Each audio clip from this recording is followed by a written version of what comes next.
Drugs বিরোধী অভিযানে কাছাড় পুলিশের বৃহৎ সাফল্য। 14 কোটি টাকার মাদকদ্রব্য সহ পুলিশের জালে একটি বিগ ব্রেকিং। সূত্র জানিয়েছে, দলাই রামপ্রসাদপুর শিলচর আইজল জাতীয় সড়কে অভিযান চালিয়ে পুলিশ একটি নম্বরবিহীন মারুতি ওয়াগনারে তল্লাশি চালালে মেলে এই সাফল্য।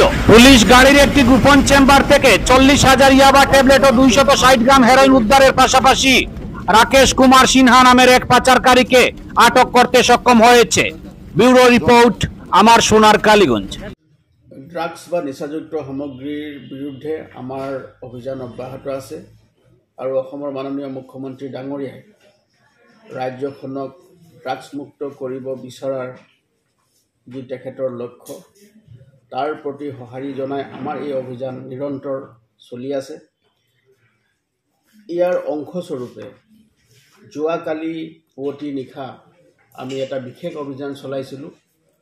ধলাই থানাৰ অন্তৰ্গত ৰামপ্ৰসাদপুৰ নামৰ এটা ঠাই আছে শিলচৰ আইজল ৰোডত, সেই তাতে আমি এটা অভিযান চলাইছিলোঁ আৰু এই অভিযান কালত আমি এটা নম্বৰবিহীন গাড়ী, মাৰুতি ৱাগনাৰ গাড়ী আমি ইণ্টাৰচেপ্ট ধৰিছিলোঁ আৰু সেই গাড়ীখন ধৰাৰ পিছত তাত আমি খান তালাচী চলাওঁ আৰু খান তালাচী চলাওঁতে আমি সেই গাড়ীখনৰ পৰা 40,000 ইয়াবা টেবলেট আৰু 260 গ্ৰাম হিৰ'ইন জব্দ কৰিবলৈ সক্ষম হৈছোঁ।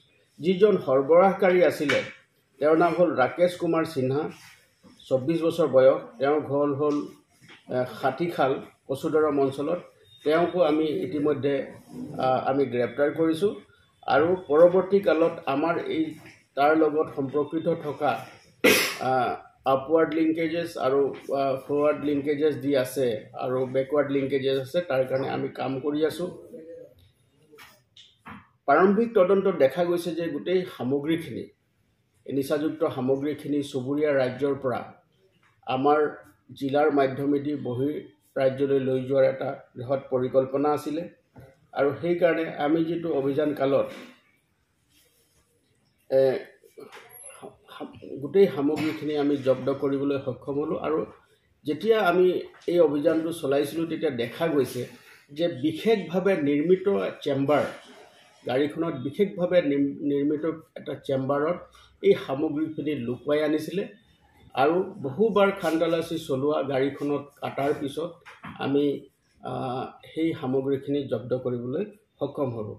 আৰু এতিয়াও আমাৰ এই অভিযান অব্যাহত আছে আৰু পৰৱৰ্তী কালতো নিচাযুক্ত সামগ্ৰীৰ বিৰুদ্ধে আমাৰ এই অভিযান অব্যাহত থাকিব। আৰু এই নাম্বাৰবিহীন যিখন গাড়ী, মাৰুতি ৱাগনাৰ গাড়ী আমি জব্দ কৰিছোঁ, সেইখিনিও আমি আইনগতভাৱে চিজ কৰিছোঁ আৰু তাৰ লগতে বাকী যি আইনগত ব্যৱস্থা ল'ব লাগে তাৰ কাৰণে আমি তৎপৰ হৈ আছোঁ। এইটো দাম কিমান হ'ব? এই যিখিনি নিচাযুক্ত সামগ্ৰী আছে, এই নিচাযুক্ত সামগ্ৰীখিনি চোৰাং বজাৰৰ মূল্য প্ৰায় 14 কোটিৰো অধিক হ'ব। গতিকে এই যিখিনি সামগ্ৰী আছে, এই সামগ্ৰীখিনিৰ লগত জড়িত থকা যিসকল তদন্তকালত আওতাত আহিব, সকলোৰ বিৰুদ্ধে কঠোৰতম আইনগত ব্যৱস্থা লোৱা হ'ব আৰু তাৰ কাৰণে আমি তৎপৰ হৈ আছোঁ।